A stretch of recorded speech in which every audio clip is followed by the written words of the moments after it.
What's going on, everyone? First time in a long time. Welcome back to the basement. I'm McKeown from the City of Pembroke, and this is Hockey Town Hangouts, brought to you by our good friends at HGS Canada. We're right here on your TV channel 700 and on Facebook and YouTube, bringing you some entertainment to get you through the COVID-19 pandemic. We've got a great show for you here tonight. We've got former Pembroke Lumber Kings goalie and 2011 RBC Cup champion Frank Dupuis joining us, as well as Aviation's own Dylan Liedtke, here to play some music. And we will be debuting Liedtke's own short film after the tour, which he wrote and directed as well. So it is a great show for you tonight. Stick around. It's going to be lots of fun. Make it a night in. Order in from your favorite local restaurant. We've got a pile of them open for delivery and takeout. Check out the link right here below to find the restaurant that you want. Call them now and check it out. Or check out Valley Eats. They've got a pile of these restaurants available for you to get contactless delivery right to your door. There's a pile of local charitable organizations as well, which are doing some great work right here in our area, which are in need as well. If you're able to, support them in any way that you can in their endeavors to strengthen vulnerable and at-risk groups in our area. We'll flash some links on the screen throughout the episode to let you know where you can go to help them out. At all times, please do remember to follow all health regulations as they are laid out. And please remember that the City of Pembroke is still here for you for whatever you need.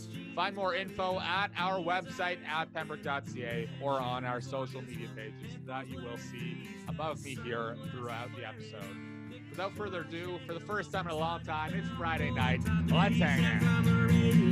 Friday night, thinking that we just might run away to someplace we can be who we are.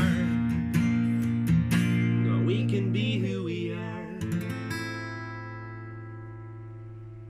We're joined tonight virtually in Hockey Town by the 5-year CJHL vet who spent time with Pembroke, Orleans, Gloucester, Carleton Place, and of course, Pembroke again, backstopping the Lumber Kings all the way to the 2011 RBC Cup. It is a pleasure to welcome Frank Dupuis back here to Pembroke tonight. Thank you for hanging out with us. Frank Dupuis, everyone. Thanks for coming in. Yeah, no problem. Happy to be on with you guys. So, how are you doing, man? It has been a crazy, crazy few months. Yeah, it has. Trying to keep busy at home and a lot of housework that got put off. Finally got done with the COVID and all that. And now the golf courses are open. A lot of golfing anyways, just trying to get out of the house and stuff like that. So definitely crazy times lately. And so walk us through what these last few months have been like for you. Outside of housework and golf, how have you been spending your time since the world as we know it stopped? Yeah, well, with my job, now I work in pest control now, so we never stopped, I guess, because they were protecting essential services or whatnot. So during my weeks, basically working full-time still, so never stopped with that. And during the weekends, just trying to find some knickknacks to do around, and not too much, but once everything started reopening and all that, made it a lot easier now that gatherings are a little more open to 10 and stuff like that. Seeing some friends lately, and basically like I said earlier, hitting the go a lot more than usual. Just trying to spend the time, but yeah, it's definitely been a lot different than usual. I'm usually always on the go, and now it's been a little more at home. And so we know, where are you living these days? I'm in Rockland, so in the east end of Ottawa. Right bought a house here with my girlfriend, and so yeah, we're out in Rockland now and enjoying it. A good place to be. So people who've been watching this show throughout May and June, they know that I've spent a lot of time on the couch watching TV. They know that I've also become a bit of an anthropologist because I find it just fascinating to find out what other people have been, either watching or reading or spending their time doing to get them through this. What has it been for you on the TV throughout these last couple months? My girlfriend and I are really into the 100 right now. So Oh, really? we're binge watching that right now. Before that, it was movies, the Michael Jordan documentary, which I'm sure a lot of people have watched, and kind of just Last stuff Dance has like gotten that. so much free advertisement on this show. They I owe us know. so much money. Oh. Yeah. So definitely a lot of that. So. And what did you learn about MJ through the Last Dance? Oh, just a bunch of stuff. I didn't know too much about him being a young lad, basically when he was playing. But yeah, definitely a lot came out that I didn't know he was that ruthless on his teammates and all that. But I guess that's one way of going about winning. I know we like in our championship run that we had definitely nobody that ruthless on our team. It was more There were no Michael Jordans in there. Yeah, no, definitely not. So that was a little surprising, but yeah, no. So that I'd have to say that as the one thing that kind of opened my eyes to him. Was there anyone on those PLK teams who had a close to a Michael mentality that was just, win at all costs and get everyone on the team to buy into that? Not really. We all had a lot of fun. We were a tight knit group, but nobody really off the walls like that. Like you had your guys that were competitive. So like during the game and all that. Basically, if something went wrong, nobody ever really took it out on the plan, like on a fellow player or anything like that. But a lot of stick breaking behind the walls and behind the scenes and all that stuff. But never really attacking other players. We left that to Sheldon to give us the gears. Oh, well, yeah, you certainly once in a while would get there. Yeah, let's switch gears and talk a bit of hockey. It's been 8 years since you played in Pembroke now, and despite a lengthy career in junior hockey, you only actually played 71 regular season games here as a Lumber King, and 105 games total, including all postseason games with the team. And despite that, you are one of the most beloved and remembered players in team history here in Pembroke. What is it about Pembroke that you cherish most all of these years later? Almost basically how the town is. I still consider this day basically the city of Pembroke my second home, and all the friends I made, I still keep in touch with a lot of the guys. I'm often up in Pembroke, seen a couple of guys like Brandon Gagne, Matt Gagne, Matt Bounds that were all on those teams basically that I played with, and still keep in touch. I was texting with Jamie Phillips, who was my goalie partner the year we won it all earlier. Same with Sam Gleason and some of those guys basically. But the friendships that I made up there that are still going on to this day with a lot more guys than that. But that's one thing I'll always cherish, and always liked the small town feel. That's why I moved out to Rockland a bit too. So yeah. Absolutely. And I mean, you've played in so many different places, especially throughout Ontario. What was it about, that small town feel that really set Pembroke apart? We embrace it. We know the crazy fans, especially back in that era during those 5 straight runs. What is it about that fan base and that small town feel?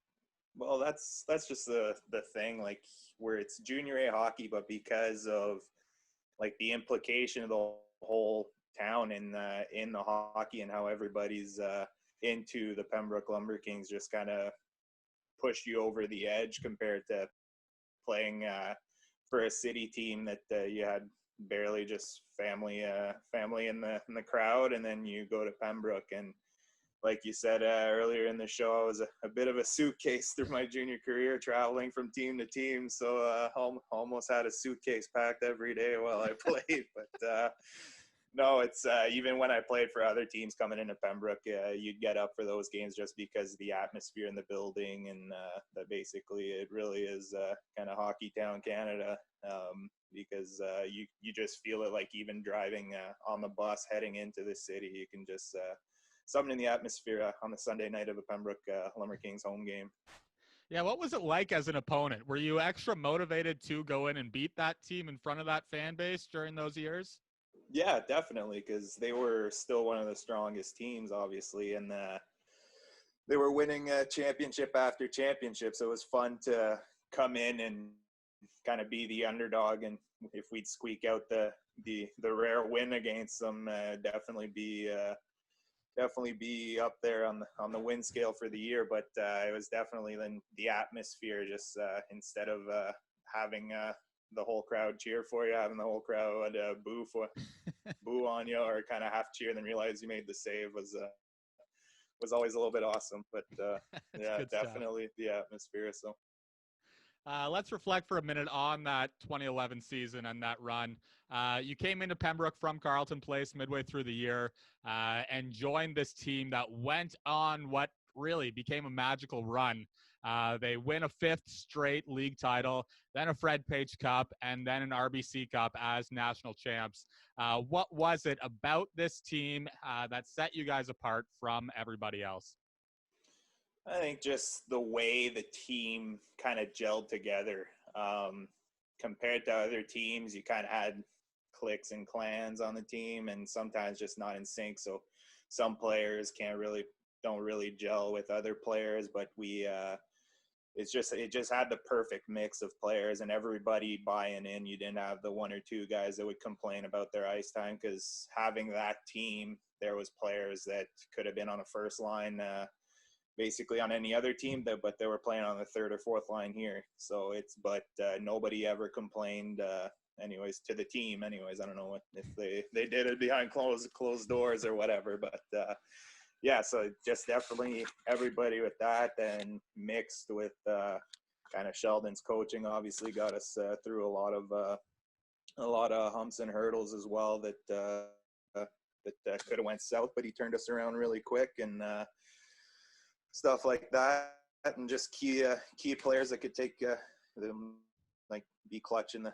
key times. So now, like you mentioned there, some of that stuff, I went back and I watched the last few minutes of that Vernon game this week, and there's so much in there, from all the saves to keep that shutout intact, to Millie's goal to give just that 1-0 lead to finally put something on the board, to the insurance empty netter, to you and Millie screaming in each other's faces, just the pure joy. Every moment in there is perfect. What was that moment like, and what was that bond between you and John Millie like? Well, it was just pure emotion, basically, being in that spot. We had just scored. John just scored his 2nd goal in the empty net there to kind of seal it for us, and it was just everything we worked for and all that. And I had kind of a bad round robin, if you want to put it that way. We went 1-3, and I think 2 or 3 of those losses were kind of on my shoulders. I don't know if it was the nerves or whatnot, but then had a good one in the semifinals, and then in the finals, basically, I guess he saw I was a bit nervous before the game and all that, and he kept being in my ear, like, it's gonna be good, man, like, you're gonna be good. And then he was kind of just reassuring me that we did it, kind of thing. So that was that yelling right there. But yeah, it was just pure emotion.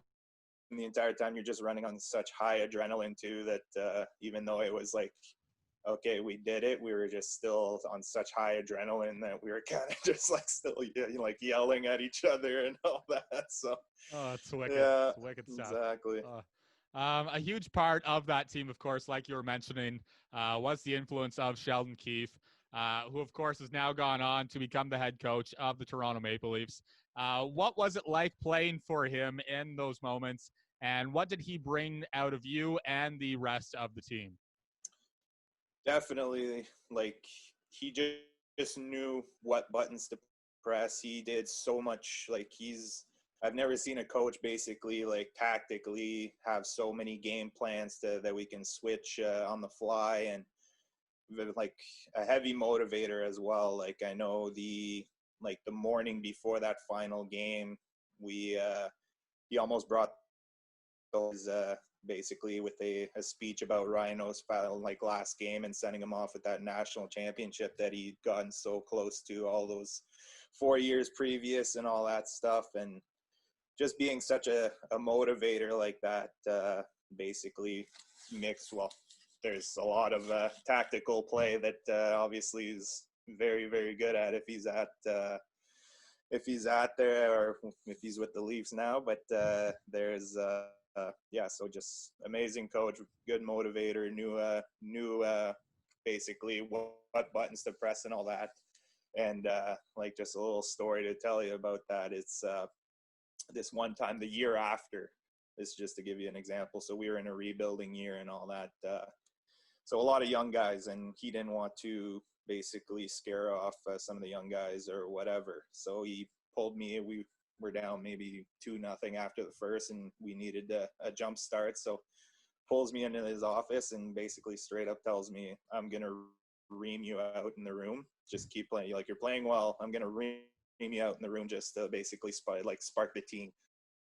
So he just had a lot of little plans in his head like that. So he didn't want me to be down on myself. So he pulled me in to let me know that he was going to basically tear me a new one in the room in front of the guys. And then obviously he yelled, not really necessarily yelling or anything like that. It's not like the big thing in the NHL or anything like that went on. But no, he sparked the team, but he let me know that he was going to do it before. So.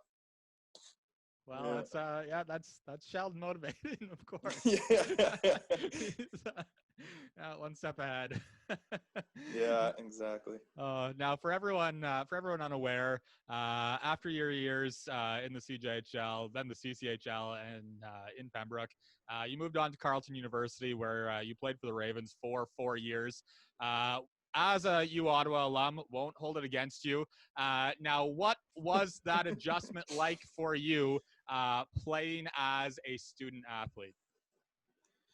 Definitely a bit of an adjustment at first, because in junior hockey, you're playing a 70-game season with basically a long playoff run. In university, because you're in class and all that during the week, so it's 2 games during the weekends, that's it. So it's a long week of practices and all that stuff. So Monday to Friday game is long, basically a lot of practices. And in junior, you don't although I was taking like just 1 or 2 courses a semester just to keep me busy, like at Algonquin College or something like that, just to get my grades up for scholarships.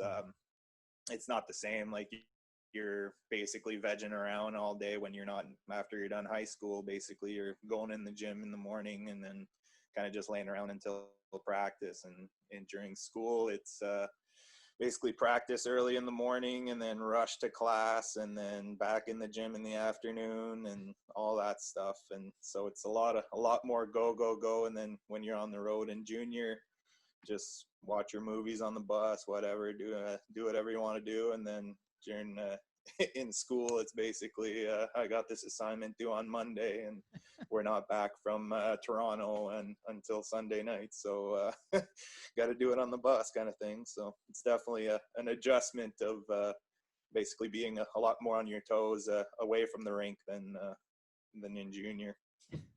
Did you enjoy those 4 years at Carleton? Oh, absolutely. It was a great experience. I love my time there. I had a lot of success there too. We didn't win a championship, but we made it to nationals 2 out of my 4 years there. So we were always a good team. So tight knit group there too. So really enjoyed my time, and was happy that I was able to graduate basically through that, because I to be honest with you, I didn't have quite the grades to be in university and all that. So basically hockey gave me a second chance at university and took full advantage of it. So, well, that's good. It's good to take advantage of the opportunities you're given.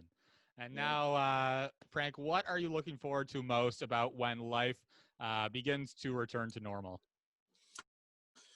Basically just going out and seeing my friends, and some events like, for example, up in Pembroke, the PLK alumni golf tournament and the Molson Classic that I always go do with the guys I mentioned there, Brandon and Matt up there. that's obviously not happening this year because it would have been in 2 weeks. But stuff like that, just events like that, basically friends' cottages, like cottage season and all that stuff. So just looking forward to having everything basically going up and seeing friends as much as possible. So Absolutely. Now, quick lightning round to end us off here tonight. Back in the day, what was your favorite go-to spot to eat in Pembroke? Oh God, Pita Shack. Pita Shack has also gotten so much free advertising from us on the show. What's one thing you've done over the past 3 months that you've been really proud of? Basically built a gazebo in the backyard over the top of my deck. So that's good stuff. That's good stuff. Yeah. I'm still working on putting literally one shelf up in my basement. Wanted to do it for 3 months and it still has not gotten done. We're working on it though. If we made a movie about that 2011 PLK team, who would play you in that movie? Goldberg. So, because I was overweight and dying. For the record, the wrestler or the Goldberg from the Mighty Ducks movie? The Mighty Ducks. Okay, good stuff. He's not in great shape these days, but we'll take it. What's been your go-to pandemic snack food? Oh God, I don't know. I guess the old chips and dip. I guess. Yeah, not bad, not bad. Yeah. And lastly, who is your favorite Canadian musical artist? Canadian. Well, I really liked Tragically Hip. I know they're ever since the death there, we're a little less, but it's always on the radio anyways. Then really like Gord Bamford too. So absolutely, Gord and Gord, we love it. Yeah, and we're gonna exactly. we'll throw it over to one of our favorite Canadian musical artists. Now we've got Liedtke coming up right here with some sets from his home. Frank Dupuis, thank you so much for joining us here tonight on Hockey Town Hangouts. Thanks for coming back to Pembroke virtually here. We hope you got a chance to come back to virtually in person. Please stay safe, stay healthy through all of this. Best wishes to you and your loved ones through all of this. Thanks for coming on. Absolutely. Thanks for having me. Stay safe, guys. Hey, everybody. Hope everyone's doing well and keeping safe. My name is Liedtke. I'm joined here with Nathan Thompson on the bass. Hey, guys. And we're excited to just play some songs for you. This first one's an original. It's called Willow Tree. 1, 2, 3, 4.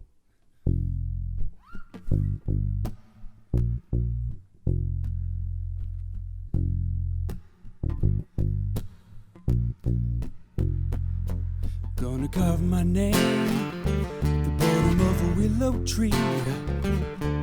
Let it grow up strong till it's staring back at me. I went to the doctor's just to tell him a lie. When the question started, do you like to get tipsy on Saturday nights? I swear to God he said it. You could tell it by the leg shake or the glaze in the eye. I'm looking away from the possibility of terminal or just having some fun. I'm gonna carve my name at the bottom of a willow tree. I'll let it grow up strong till it's staring back at me. Oh, I'm all for love and war, as long as we find harmony, harmony. Early morning service, slacks and a tie was required of me. I let it hang a little looser when I was told I would die. I kinda figured anyway. Said, son, you got a mortal soul with an immoral state of mind. I'd like to change you if I can. You just gotta know the right words on both knees with two hands. Hallelujah, gonna carve my name at the bottom of a willow tree. Grow up strong till it's staring back at me. I'm gonna grow my hair like an old hippie. Then I'll fight the man, start a war on peace. Oh yeah, I'm all for love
Thank you very much.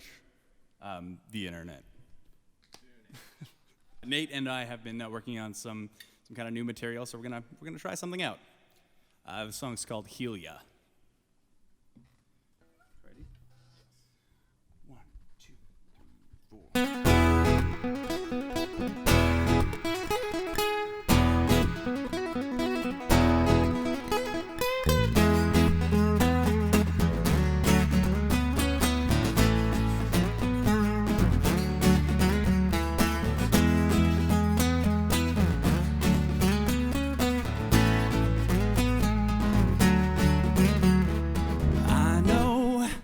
Not real though, it's chemicals in a free flow.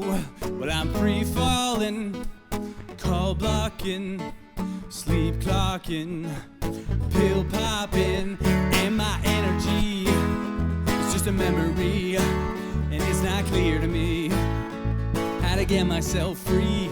Can you get me going? Can you keep me growing? 'Cause I don't know what I'm going through. Can you be there when I need you? I want these feelings out of me. I want a quiet hidden place where I can't even hear a sound, and leave my dumb brain out of it. Want you to place it in the corner until it learns to settle down. Man, I feel ya, and that's how we're gonna heal ya.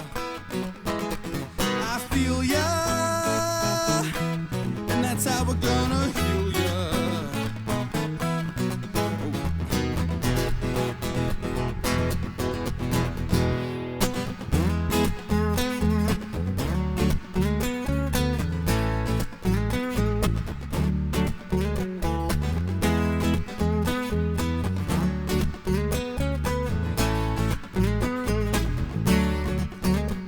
I get no sleep, or too much sleep.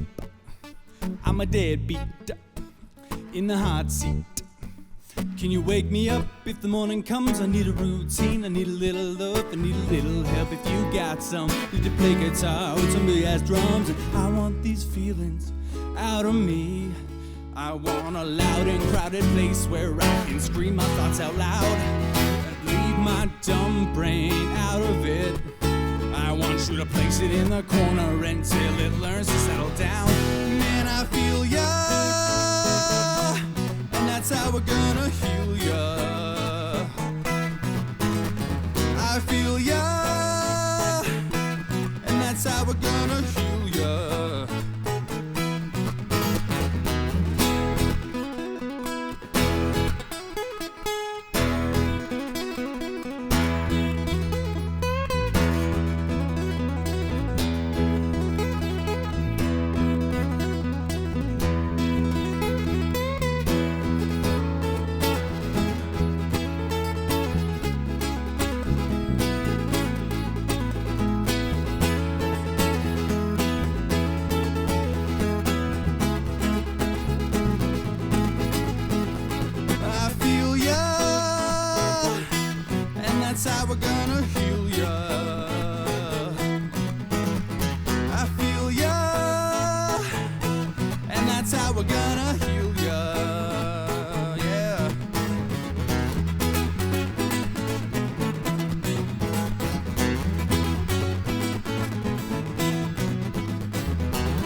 Thank you.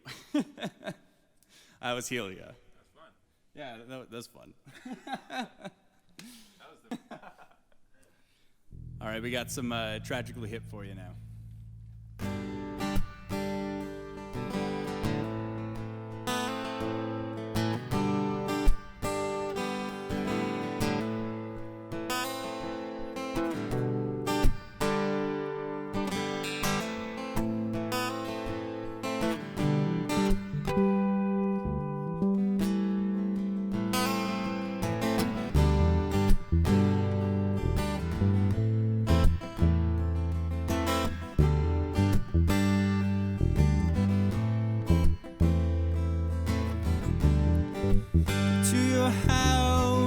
morning,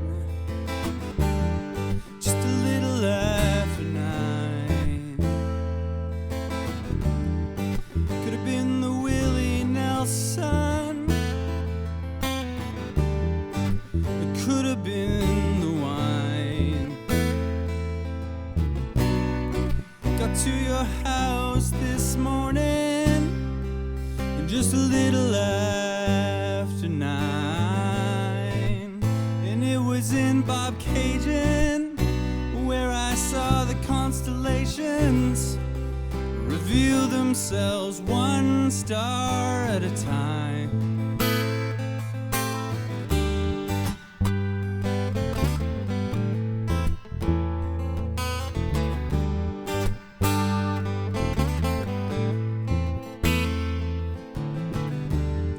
Drove back to town this morning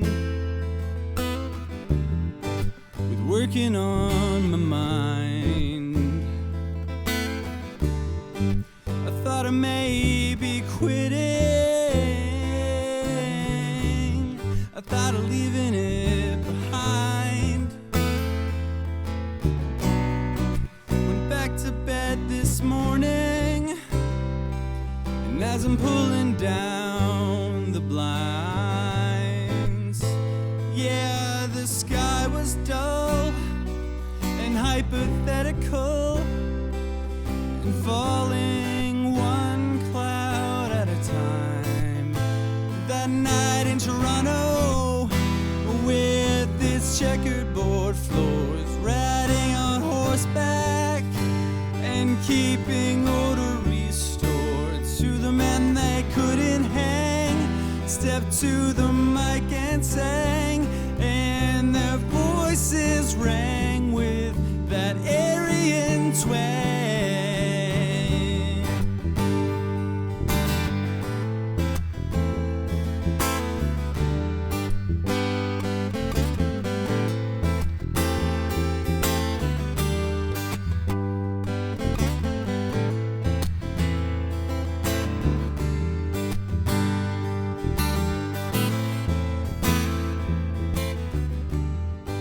Got to your house this morning, it was a little after 9. The middle of that riot, I couldn't get you off my mind. Got to your house this morning, it was a little after 9, and it was in Bob Cajun where I saw the constellations reveal themselves one star at a time.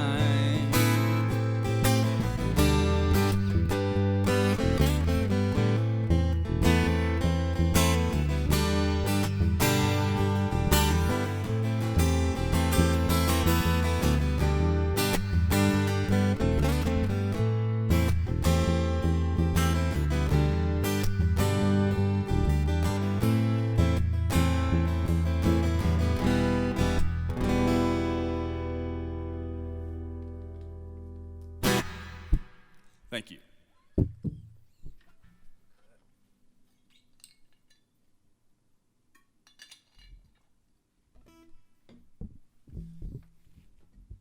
This is a song by a band called Dawes. It's called Most People.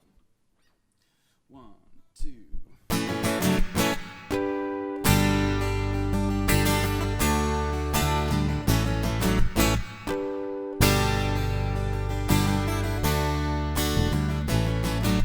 She listens very carefully to a room of conversation. She can feel the planet orbiting through space, and she hears pieces of arguments, beginnings of jokes, and the outline of a song she cannot place. And it all makes up an image that resists interpretation, which is lately how she likes to see herself. How she does not believe in in accidents, but doesn't disagree out loud. Falls in love with every man she cannot help. Most people don't talk enough about how lucky they are. Most people don't know what it takes for me to get through the day.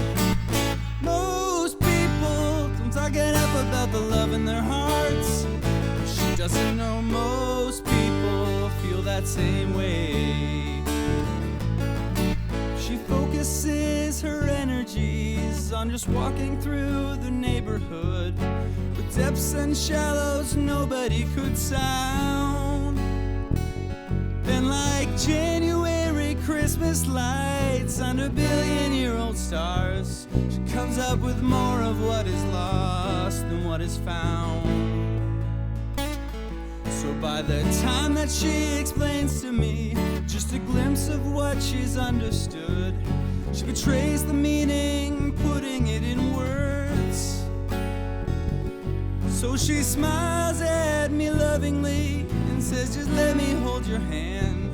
So far it's the only way I can let myself be heard. Most people don't want to talk about how lucky they are. Most people don't know what it takes for me to get through the day. Most people don't talk enough about the love in their hearts. She doesn't know most people feel that same way.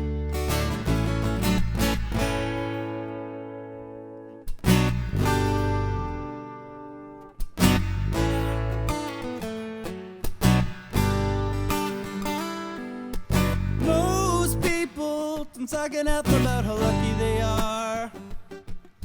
Most people don't know what it takes for me to get through the day. Most people don't talk enough about the love in their hearts. But she doesn't know most people feel that same way.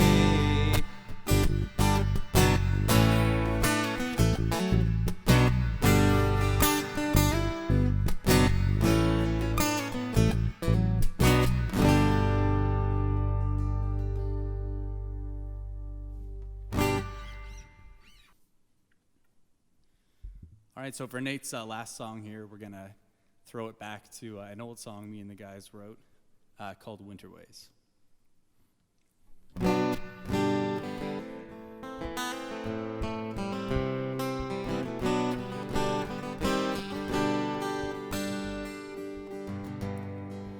I have changed my winter ways. I'll melt my thoughts of you and I apart.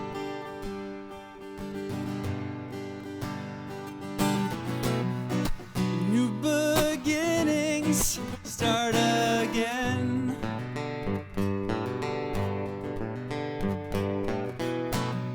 The bitter coldness starts to thin.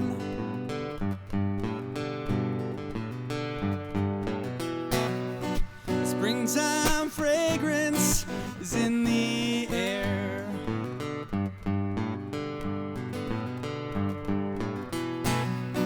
Summer romance we will share. I have changed my winter ways, and I'll melt my thoughts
shut you out, and I was so cold.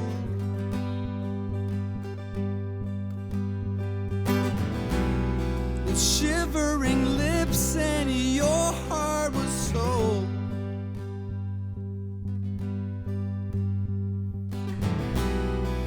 Awakening to Mother Earth, yeah.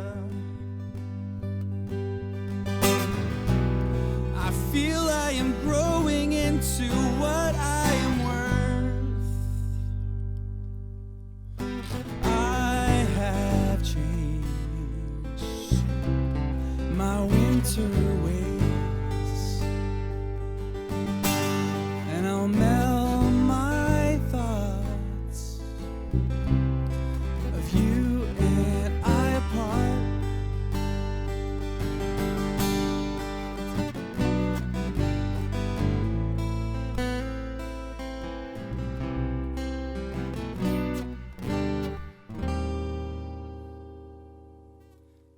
Thank you very much. Thanks, guys. Stay safe. Good advice, Nate. Hanging out with Dylan Liedtke here on a Friday night. How's it going, man? Hey, it's going well. How are you, Elijah? Man, always having a good time. It's Yeah, for sure. Oh man. Let's be real with the people. We don't like to lie to the people. You don't look anything like you looked in that set. It's been a while since we filmed some music. This isn't the shirt that I was just wearing. I don't know. You're wearing a shirt over top. You look clean. You grew a beard. It's been a while. My hair might have changed length too. Yeah. Just FYI too, at the beginning of quarantine, like at the drop of a hat, like within the first week, I was like, I'm gonna buzz my head like right out the gate. So my fiance grabbed my beard trimmer to make, the one that makes it all nice and fit. We just took off the guard, and she just like buzzed it. And how'd that go really for fun. you? Well, as you can see, not well. Back. Oh, okay. I just looked really scary. You that's liked all. Yeah, if I wasn't smiling and I had the like really, really short hair, I just looked like tougher than I am for sure. Well, you're definitely very tough. I mean, you're wearing a plaid shirt. That's right. I am. You have a tattoo. You're the toughest guy I know. You're not supposed to see that. I'm just wearing V-necks and Don't tell my grandmother. Well, please. She watches the show constantly. It's all she watches through the pandemic. Stop talking to my grandma, Elijah. She's a big Stereos fan too. Pat Quarterback episode was her favorite. She told us. Big Summer Girl fan. How have you been spending the last couple months, man? What's been going on? 2 words. Summer girl. Well, a lot of stuff. Yeah, that. No. 2 words. Animal Crossing. Oh yeah. It's okay. It's died down a little bit, but so that game came out right at the beginning of quarantine, and me and my fiance were really interested in it.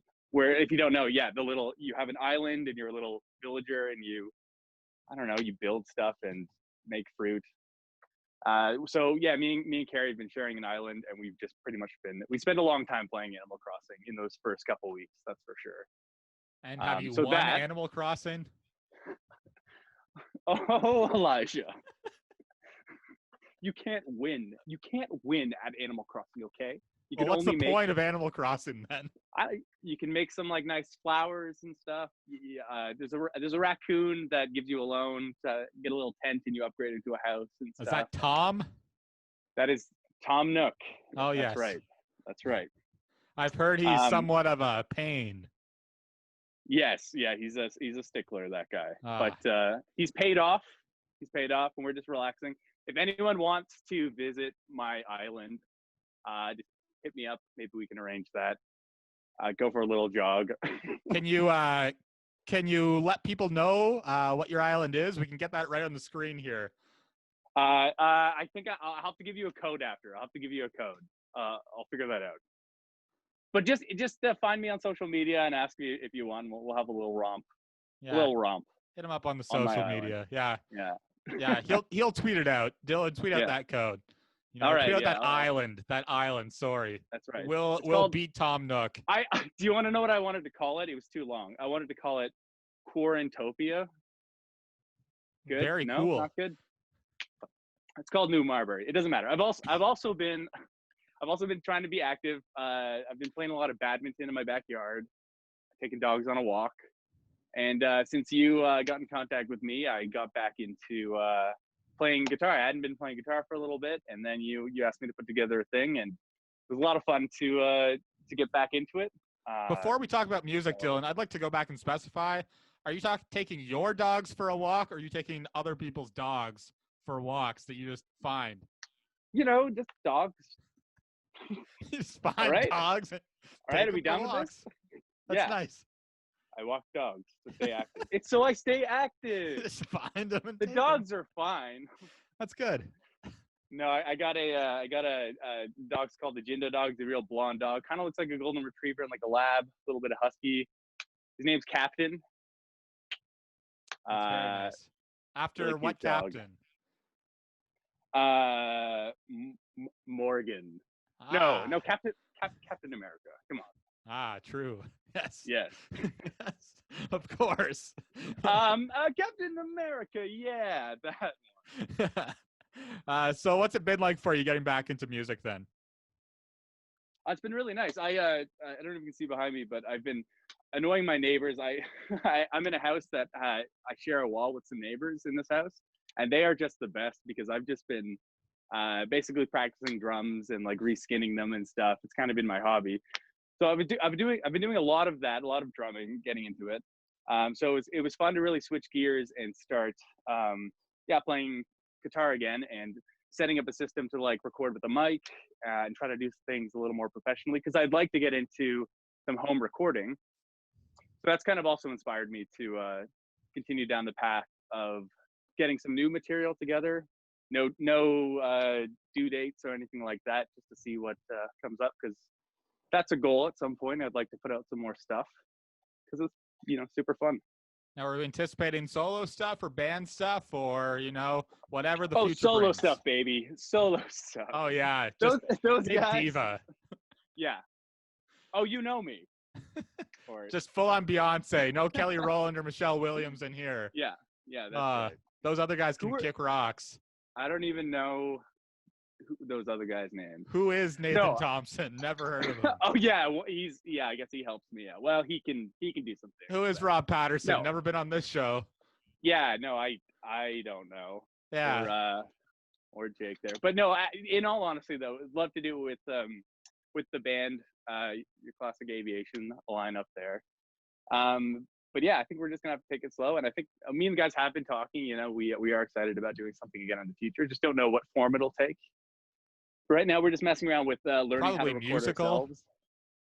Yeah, I know we can go down a few different routes we've been talking about. Maybe really shake it up, but probably musical. Yeah. Guitars, true. bass. Yeah. That's good Yeah, so though. it's been That's nice. good. Really Glad to see you back therapeutic. in that space. Yes. Well, thank you for forcing my hand there. So. Well, we're always happy to get you back in that, and Thank bring Aviation back out of hiatus in a little way. Yeah. Oh yeah. Uh, Yeah, I'd like to see that happen too. Absolutely. It'd be fun to play again. Depending on what form live music takes in the coming little while. Next classic show at some point. We would love to have some live music back in our lives. So people, please keep follow some health regulations. It's not that difficult. We want live music back. Please, come on. Anyway, back to you, Dylan. You're on to some other passions in life now. Doing some film work, right? Yeah. So I went to school at college here in the Toronto area, Humber College, their film and television production program. I'd recommend checking it out if you're interested in anything like this. I didn't even think like film was a possibility until I was living in Toronto for long enough and realized there's a giant industry here apparently. And I thought like, because I never thought about getting into film before, but it's like a creative space again. And, it's a little hard to like step into it without really knowing anything about it. So I found that college program I went to really showed you every department, how every department functions.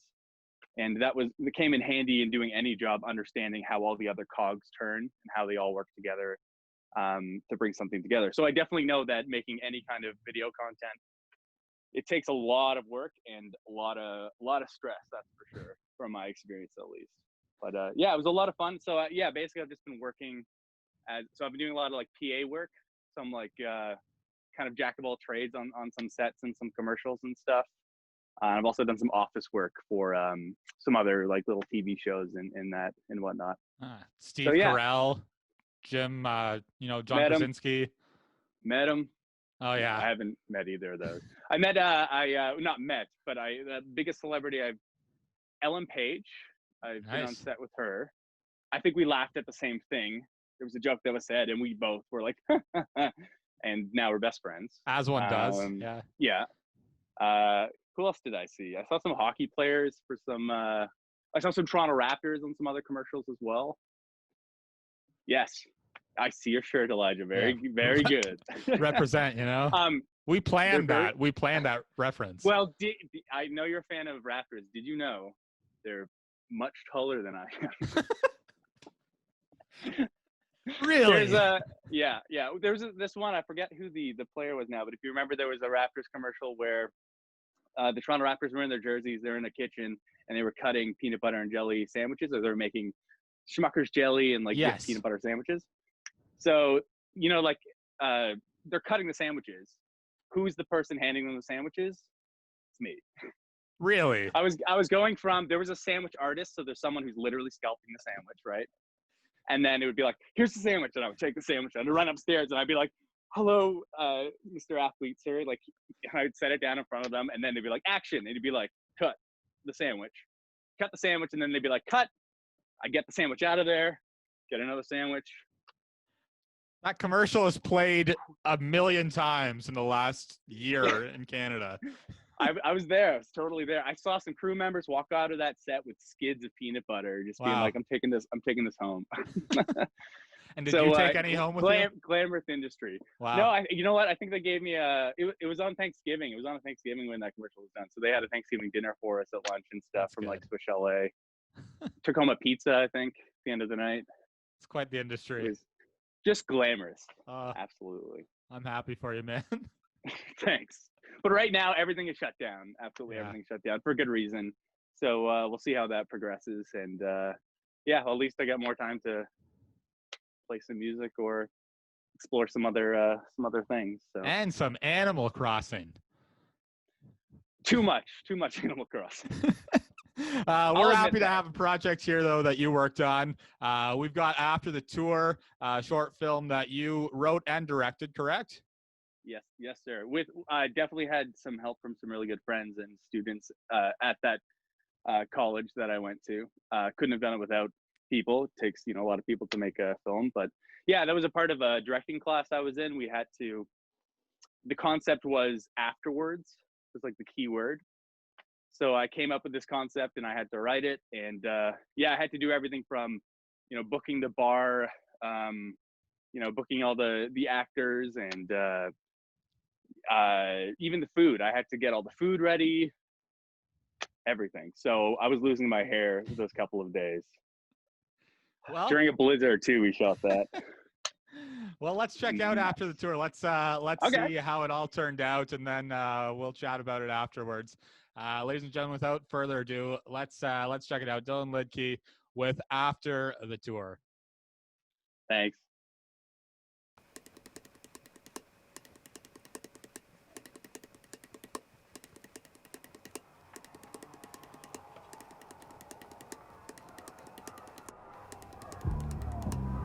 You okay, Kurt?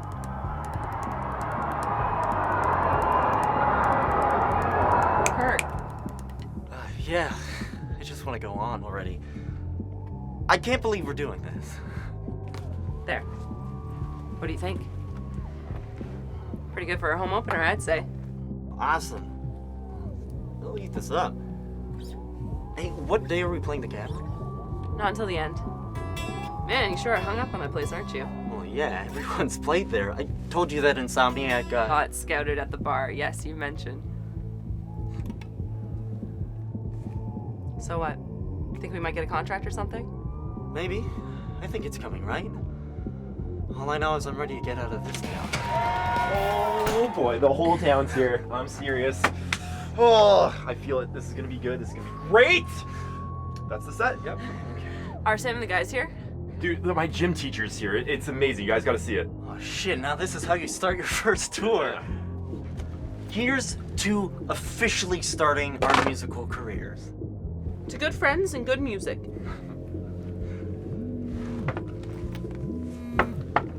Oh, shit, my work is calling. Did you not tell them? I told mine. I meant to. Should I answer it? I don't know. It's the last one, guys. Hello? Sorry, I'm having trouble here. I said I'm having trouble here. Dear God, man. Yeah, no, I can't come in either. I'm on tour. Woo! Did you just quit? I think so. You sure that's a good idea, dude? Yeah, it's cool. A future story for our future biography. Right. All right, let's go make some history. How's everybody doing tonight? Yeah! All right, we have a very special show. As you all know, hailing from King City. Ladies and gentlemen, please give it up for your very own, the Downers!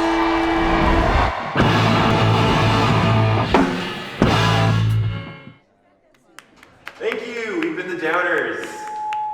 Thanks.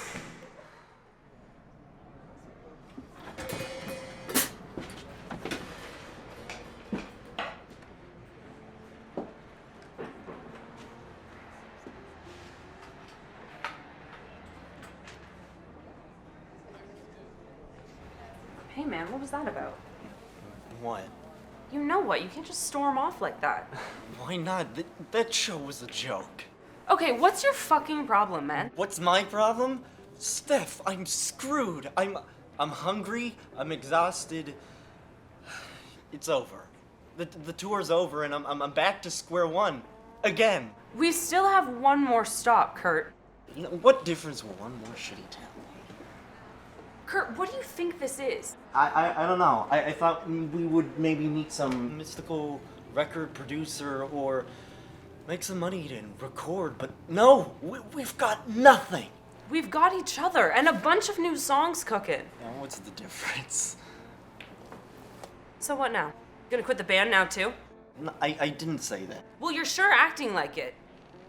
I'm sorry if you didn't get what you wanted from this. Reality check. It's hard being a musician. It's not the fucking 80s. But you're acting like a self-entitled prick. Look, I didn't mean... You were able to drop everything and go on this crazy adventure with your friends.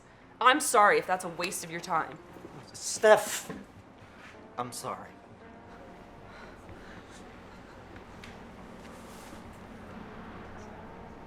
This was important to me too, Kurt. This has been the greatest experience of our lives so far, and it really bums me out that you can't see that.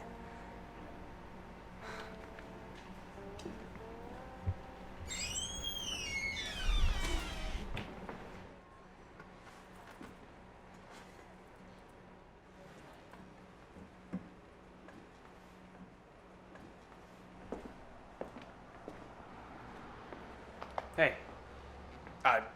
Great set, man. Thanks, man. Yeah. Oh. Take care. Oh my god, I need a roadie. Kurt, hey, can you give me a hand?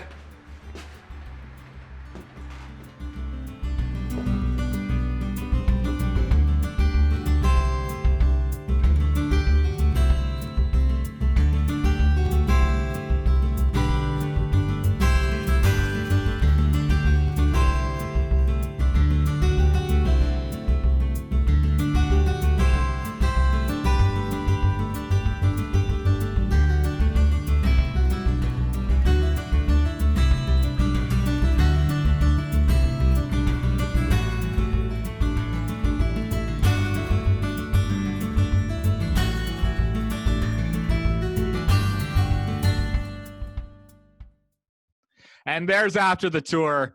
Dylan, just a fantastic, emotional, wonderful short film. Thanks for sharing it with us here tonight. We're glad to have been the first place to get to see this here. Thank you for sharing this here with us. Thanks for giving me the platform to share something, Elijah. And so now that this is out here, share a little bit with us. What are the emotions that went into writing this? First of all, of course, the old adage is like, write what you know. And I know playing in a band, I got that experience. So I knew I wanted to make something within that world. And like I mentioned before, there was a theme that was given to me when making this project, which was the key word was afterwards. So I thought of putting all this time and energy into making an album, and money and everything, even putting into that, and really trying to pour your soul into something, and then you're finished with the product, and then you release that product, and you're like, yeah, I did it, but then you maybe didn't turn out the way you thought, or you didn't get as much reception as you wanted. So it's it's basically just like, what do you do when you hit a wall? What do you do when you get called back to square one?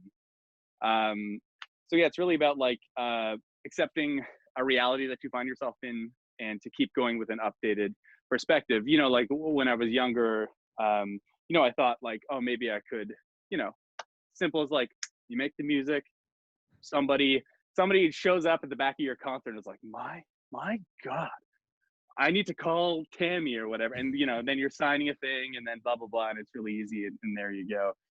But, that's expectation versus reality. Yeah. And is there a way to still find the good, even if it's not reaching your expectations? And also I'll say, I kind of used it as hopefully it's shown through a bit, but as a greater analogy for even going into film school. A lot of people going in, you think you know everything about film, right? And then as you start learning about it, you realize I don't know anything about film. And then by the time you get out, you get back up to here, you kind of get humbled a little bit, right? But it's that expectation of I'm graduating high school. I'm graduating, film in college, and now I'm going to go out into the world, and I'm going to be the next Steven Spielberg or something, when you just end up, being a PA handing peanut butter and jelly sandwiches to NBA players, which is really cool. But so yeah, it's kind of about just accepting where you're at, and trying to just have fun with your friends, and making art just for art. It doesn't need to bring you what you expected from it necessarily. Yeah. And so where's that?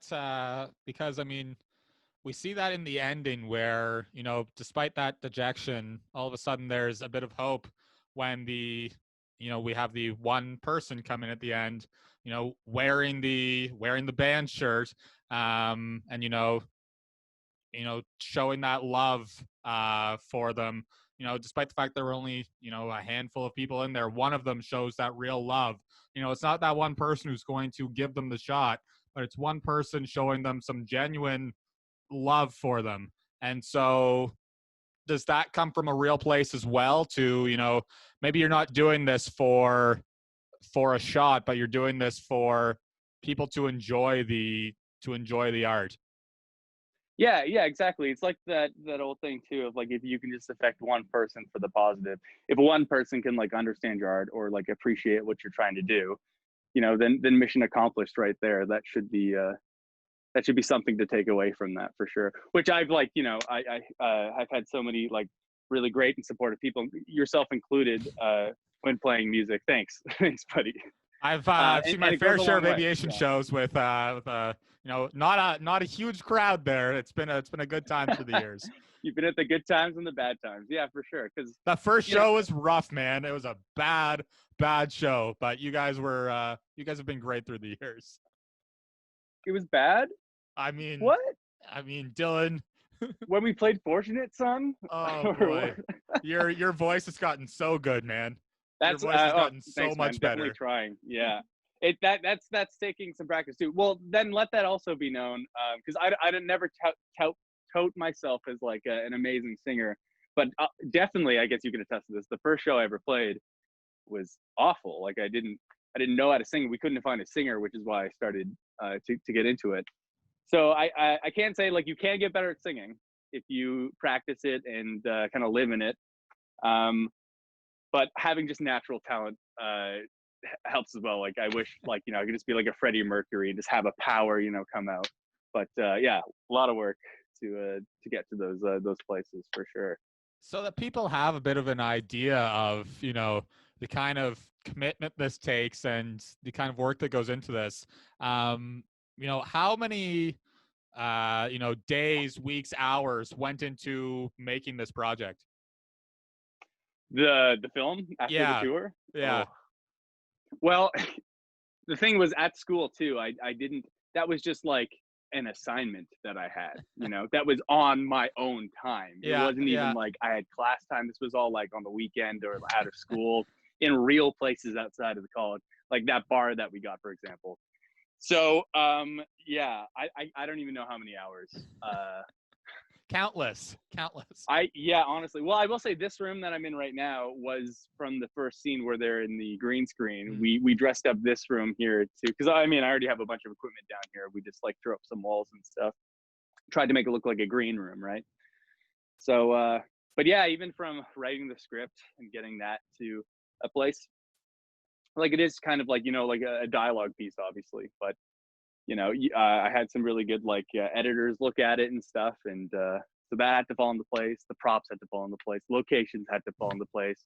The actors had to fall into place. The rehearsals had to fall into place. The food, you got to feed these people on set. We got some pizzas, and I think Carrie made some chili on the first day, so like we had that. I had a dog in the house. We had to I had to send my roommate to just go all day, just like, can you take this dog and just walk till it's dark? And they did. Actually, in the credits, there's a special thanks to Bree the dog, so because we kicked her out of the house. Yeah, and a dog that used to live with us. Yeah. So yeah, it's a lot of work. Now, anytime I ever consume media, any kind of film or TV, I'm constantly thinking about that stuff and the work behind the scenes, or how cold people are actually outside. It's really interesting now. It's kind of ruined things for me. But if something's really good and I'm able to turn off that part of my brain, then I know it's like really quality stuff. So yeah. No kidding, man. No kidding. Well, we appreciate being here for. We appreciate you being here with us. We love set number 1. We loved after the tour. We're looking forward to checking out set number 2. Stay in touch with us. We look forward to seeing new music from you as well. Dylan, everyone, thanks for coming out, man. Looking forward to hanging out with you a little more in the near future. Yeah, hopefully we can give each other a hug if those aren't not a thing.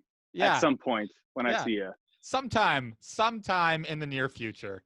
At some point. Eventually. We're gonna get there. Yeah, totally. I hope you beat Tom Nook, man. Oh, like. Yeah, like beat him. Oh, right. Yeah, no, I'll beat him. Yeah, and beat the game. You're going to win Animal Crossing. Yeah, maybe I'll be the first one to win it. There actually is like an end, like game over, you can't play anymore. Yeah, congratulations, you won. I believe in you. And then I can stop this madness. Yeah, congrats, man. It's addictive. Thanks so much for having me on. And thanks to all the crew that helped me out with that movie. Thanks, Nate. And thank you for having me on the show, Elijah. I really appreciate it. Right on, dude. Much love to you. Cool. Dylan, Liedtke, everyone. Bye, guys. All right, this next one I'm going to play is a song from the band. It's called King Harvest. Come on.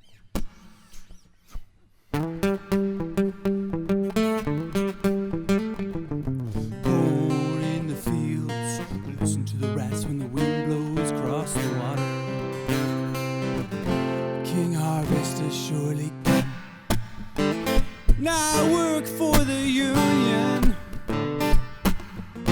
'cause she's so good to me, and I'm bound to come out on top. That's where she said I should be. I will hear every word my boss may say.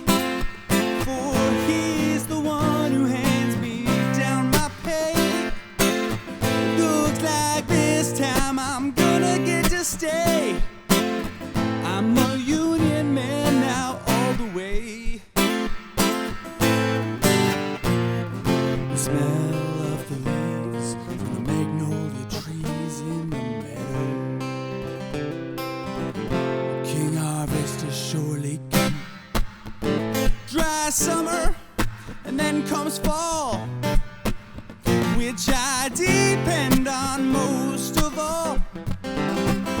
Hey, rainmaker, can you hear the call? Please let these crops grow tall.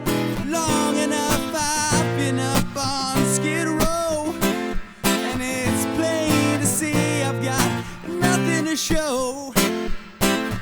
I'm glad to pay those union dues. Just don't judge me by my shoes. Scarecrow in a yellow moon. Pretty soon there's a carnival on the edge of town. King Harvest has surely come. Last year this time it was no joke.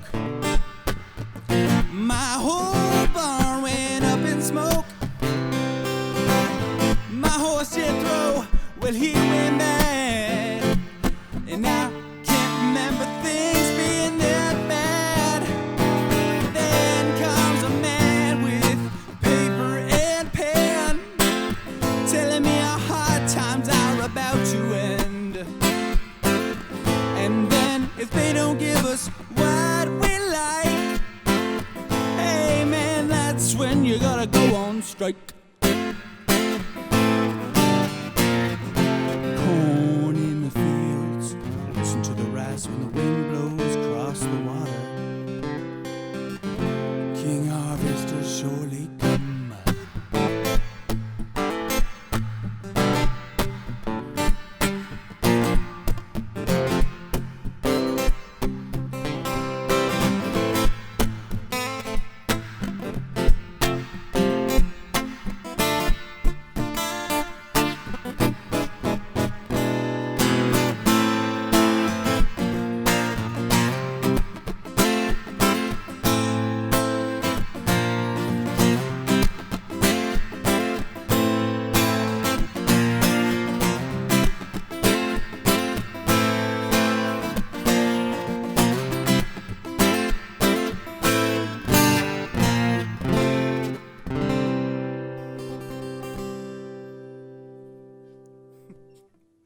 All right.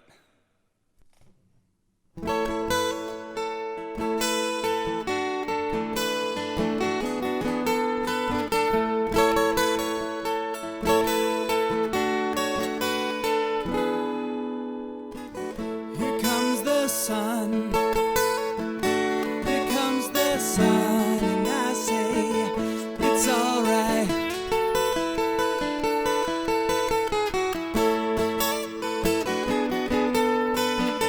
Little darling, it's been a long, cold, lonely winter.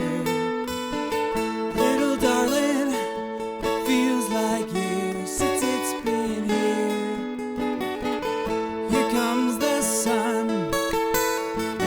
Here comes the sun, and I say it's all right.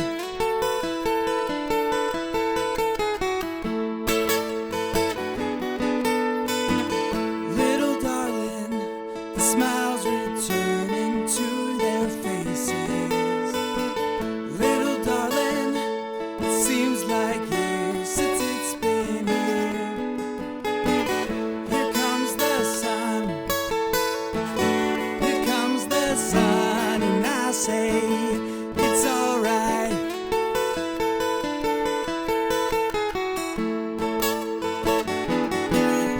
Sun, sun, sun, here it comes.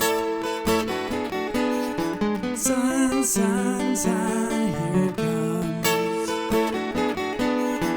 Sun, sun, sun, here it comes. Sun, sun, sun, here it comes.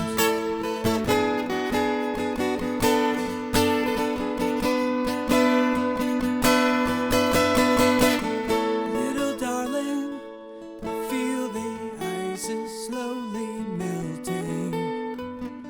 Little darling, it seems like years since it's been here. Here comes the sun. Here comes the sun, and I say it's all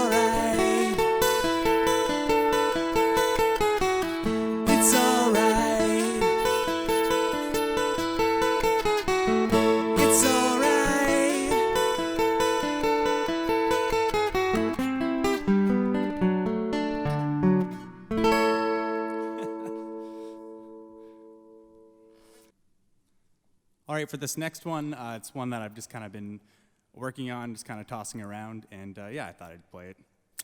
Because why not? It's called I Haven't Been in Love for a While.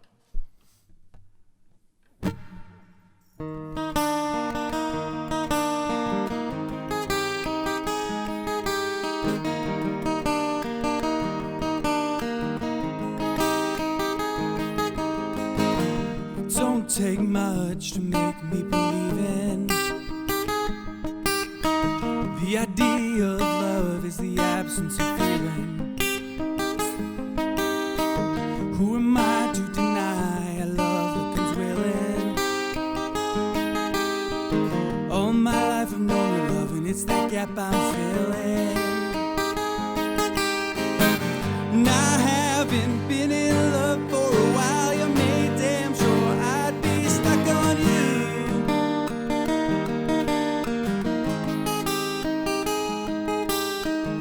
It don't take long to know the difference. Time moves strangely in the midst of it. Who is she? Is she the one? Is she my deliverance? All my life I've known your love, but I was living in ignorance. And I haven't been in love for a while. You made damn sure I'd be stuck on you.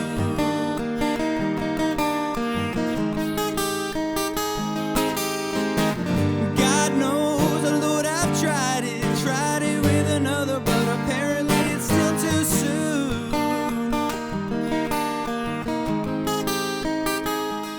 So I'm trying to find my way back, trying to get my heart back home. If I end up living alone, it's all over, baby.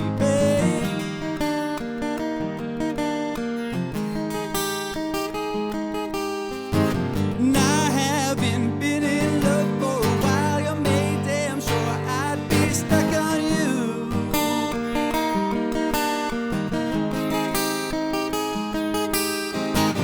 God knows, Lord, I've tried it with another, but apparently it's still too soon.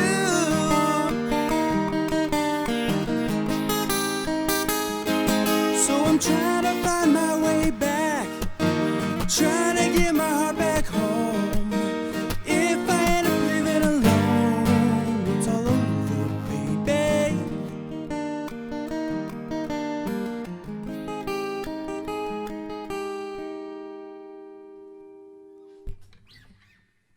This has nothing to do with my healthy and great relationship with my fiancée, Carrie. Nothing to do with it. All right, this one's called One More Summer.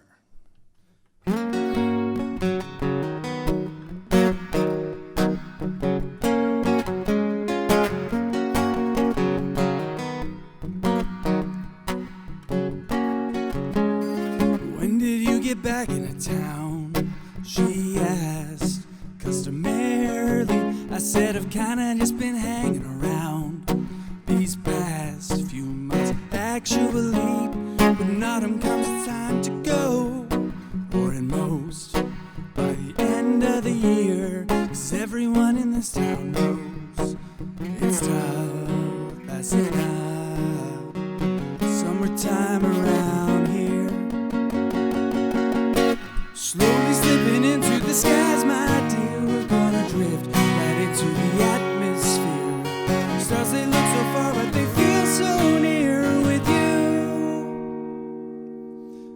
I couldn't quite read the glance that you gave to me down by the lake. Then everybody said I missed my chance, but you cannot miss what you don't take. So I froze up 'cause I never knew if you might have felt the same. And looking back, I should have made a move, but instead, now I'll dream of the day in which we're slowly slipping into the skies, my dear. We're gonna drift right into the atmosphere.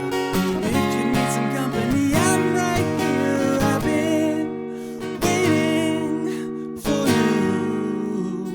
Yeah, I've been waiting for you.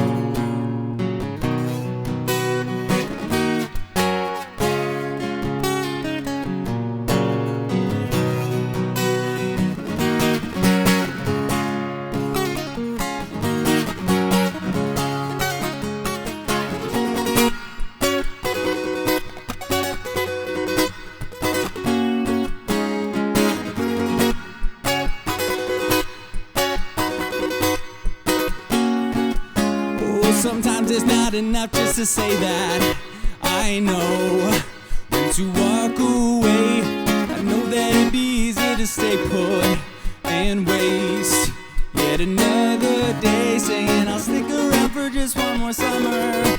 Though I've got somewhere better to be, I've gotta learn sometime or another, or get caught chasing memories, slowly slipping into the skies, my dear. We're gonna put it all off for another year. One of these days one of us won't be here, and I hope it's me and not you.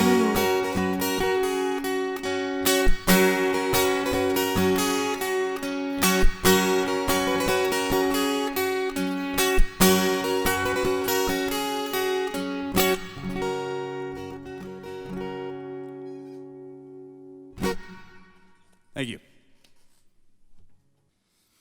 All right, guys, thanks so much for watching and supporting the program. Stay safe and be good to each other out there. That's what I have to say. This one's The Long and Winding Road. The long and winding road that leads to your door never disappear. I've seen that road before. It always leads me here, leads me to your door. The wild and windy nights that the rain washed away has left a pool of tears, crying for the day. Why leave me standing here? Let me know the way. Many times I've been alone, and many times I've cried. Anyway, you'll never know the many ways I've tried. Still they lead me back to the long and winding road. Left me standing here a long, long time ago. Don't leave me waiting here. Lead me to your door.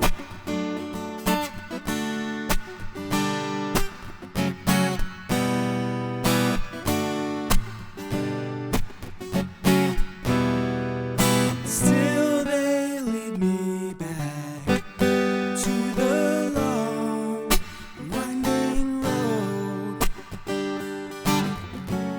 You left me standing here a long, long time ago. Don't leave me waiting here. Lead me to your door. And that's our show. Thank you so much for watching. We're reaching the end of June now. It's been a crazy 3 months. I think crazier than any of us could have expected. You're still here watching with us, so thank you to all of you. Thank you to Barb and the whole team down at HGS Canada for continuing to make this show happen. This couldn't happen without all of you, so thank you. Thank you to Trevor and the whole team down at Your TV getting us the platform to put this thing onto TV. You guys all rock. Thank you to Levi for continuing to be the vision board to make this thing work. Thank you to our guest this week, Frank Dupuis, Dylan Liedtke. You guys were great. Some fantastic stories, some fantastic stuff this week. Thank you to everyone watching. Please come back with us next week. Hang out with us once again.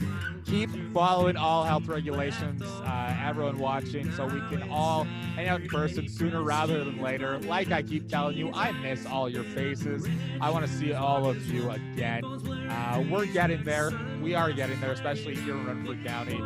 Keep following those regulations so we can get there sooner rather than later. We'll see you next time. Please support each other, support your community, be good to one another. Black Lives Matter. We'll see you next time. We can be who we are. We can be